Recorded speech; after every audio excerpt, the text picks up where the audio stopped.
ilaahay baa hadda shukriga iska leh nimcada iyo roobkana siiyey ilaahayna nooleeyay islaamnimada nagu nooleeyay ma hadda shukriga iska leh waan u mahadinaynaa halkan insha Allah waxaan uga hadli doonaa oo ah in aan u hambaliyeyno dawladda federaalka ee Soomaaliya horumarka iyo guulaha ay gaartay insha Allah mabduuceena kaas u noqonay waxaan jeclahay inaan marka hore ka hadlo ninkii aanan ogeyn aanan u sii sheegno aan ka muxuu ahaay horumarka qaranka u gaaray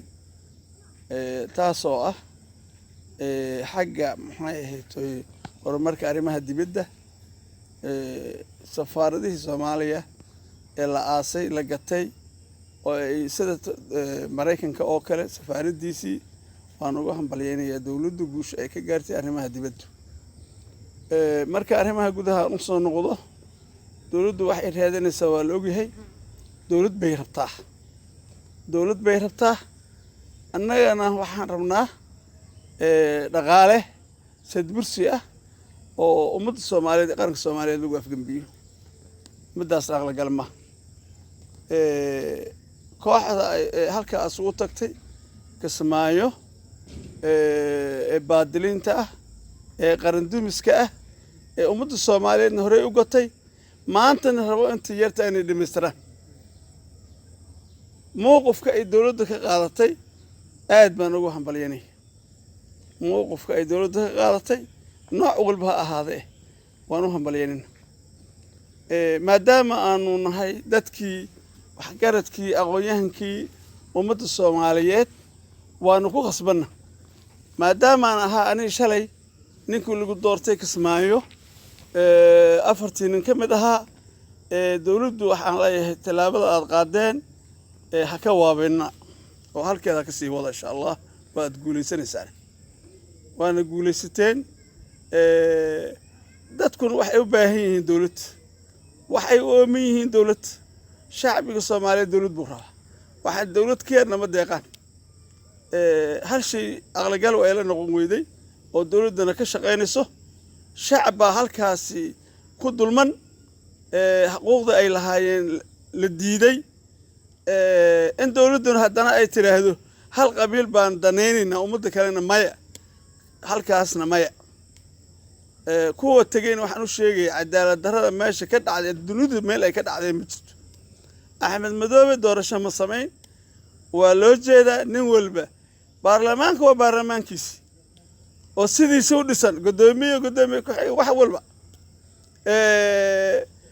ومدة ماشي كدول منيت ما يهبان كان إلا سيد الميو بيرهالي كن نقدين أيوة شاري مدحوين ريال شيغانيي ما أنتنا ما دول مقاسي كوسي صانيا موقف كدولدو ساسان وراعي إلهي إذن كيس قوشن أنا أسكال ورك ديرين مايو لكن واحد دولد كو قوابين إياه دول ميقا هالكا إياه دولدو نيكتاليس السلام عليكم ورحمة الله سفر مقدسو كنت مدحوين كل يوحنا جرايا بصوم مقناد أما كجربح سفر كاي مقدسو هداد فافاين نغسيسو سفر كاي مقدسو لغسو قوليستي وزارة أرمها قدها إيو دولدي هالكاس فدرالك أوارنو سارني وحنا سارنين أنا سكننا محوها هاي وارس مقال واحد الحمد لله ولغسو قوليستي سفر كاي وصاف قرني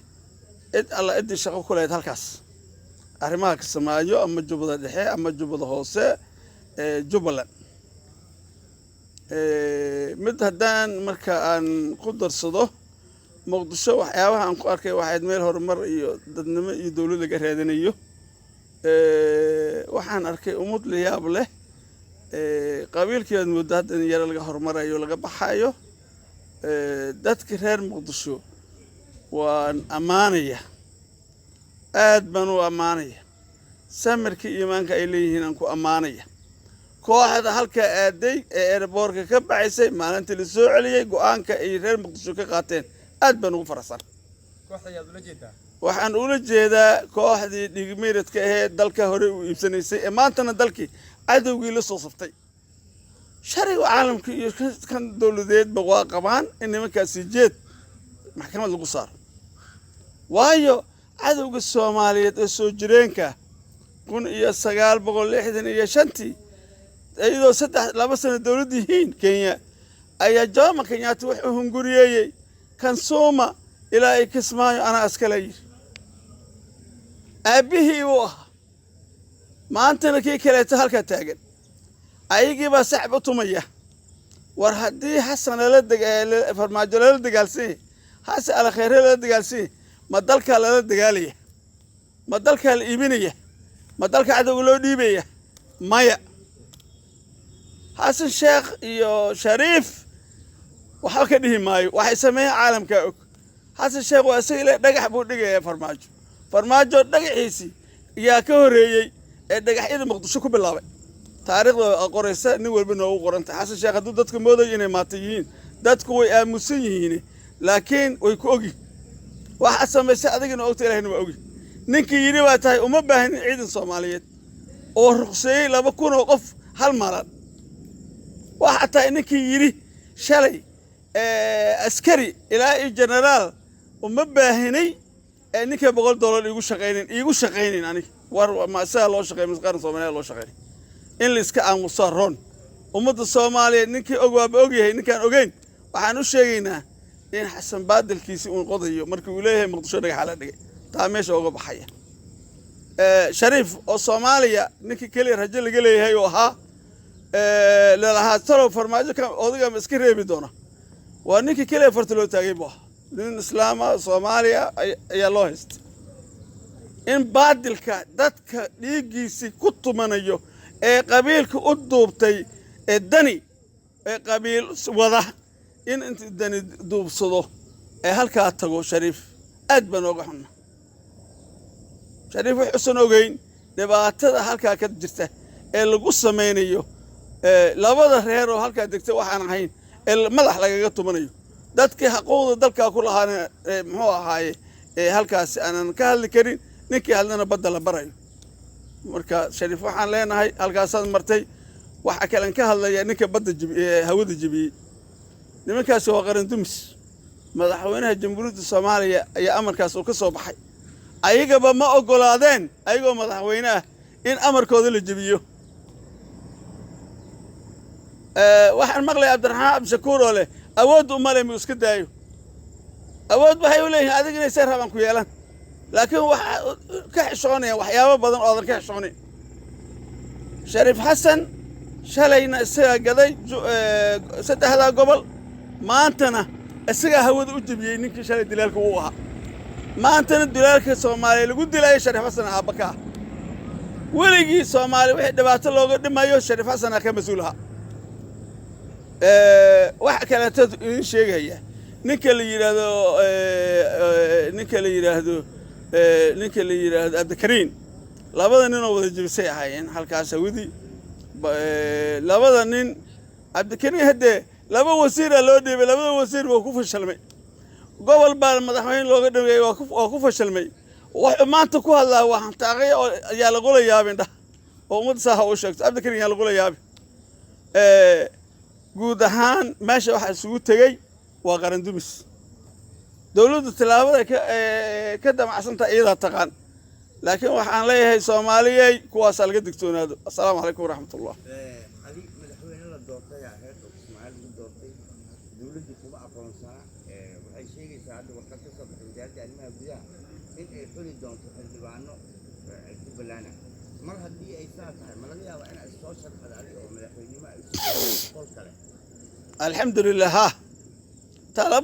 laba soo dimayso waayo waxay u khasbaya dadka dulmo baan ka dhashay maadaama kuwa la dulmay aan ka dhashay waa ku khasbanahay in aan xaqooda raadsho kuwa dulmanka ula jeedaa waxaan ula jeedaa kuwa degli mirflaha iyo kuwa soo raacay Soomaalida intaan ka ahayn labada reer daaroodka meesha aan la degan soo xuquuq kuma yihiin Kismaayo hadda gudoomiyaha baarlamaanka degli mirflaha tusaalaam ku tusayaaba baarlamaan meesha kama jiro way ma aqoonsaneen Soomaa laakiin waxa ay sheegeen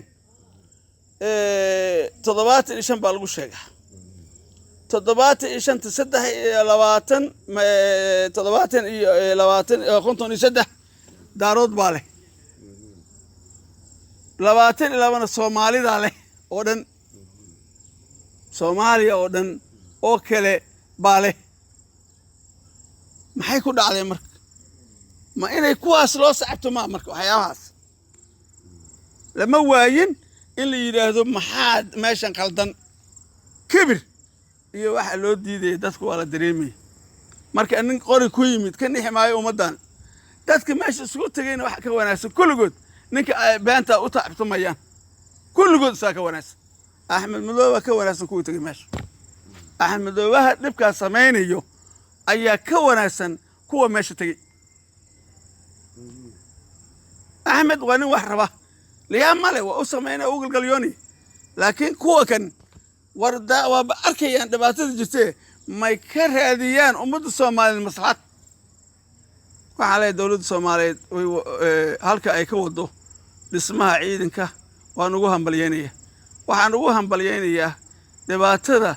ay ka hortagayso ay leedahay wax aan dhibay keenayaan meesha ma jirin madaxweyne goboleed dalka ka ma jirin dawladda ka ma jirin madeeda kale waxaan fartiin u fareeyaa